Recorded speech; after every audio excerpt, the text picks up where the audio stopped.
السلام علیکم، آپ دیکھ رہے ہیں کے نیوز ایچ ڈی۔ میں ہوں حارث علی شاہ گیلانی۔ چلتے ہیں آج کی اہم خبروں کی طرف۔ A quality product by Khadim's Milk Foods, Sahiwal.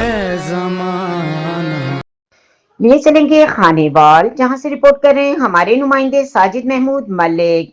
خانے وال میں سول ڈیفنس کی نااہلی کی وجہ سے ایک اور حادثہ پیش آیا۔ خانے وال تھانہ سٹی کی حدود میں ری فلنگ کرتے ہوئے سلنڈر سے گیس لیک ہونے پر حادثہ پیش آیا، جس کے نتیجے میں ایک شخص اور 6 سالہ بچہ بری طرح جھلس گئے، جس کو خانے وال ڈی ایچ کیو ہسپتال میں منتقل کر دیا گیا۔ جیسے ہی 15 پر کال وصول ہوئی تو ایس ایچ او تھانہ سٹی خانے وال راؤ صفدر منصور فوری طور پر جائے وقوع اور شفیق ولد نور محمد اور 6 سالہ بچے کو فوری طور پر ہسپتال پہنچایا گیا، جس کی ٹریٹمنٹ شروع ہو گئی۔ سوال یہ پیدا ہوتا ہے کہ اگر سول ڈیفنس نے ری فلنگ کرنے والوں کے خلاف کارروائی کی ہوتی تو آج یہ حادثہ پیش نہ آیا ہوتا۔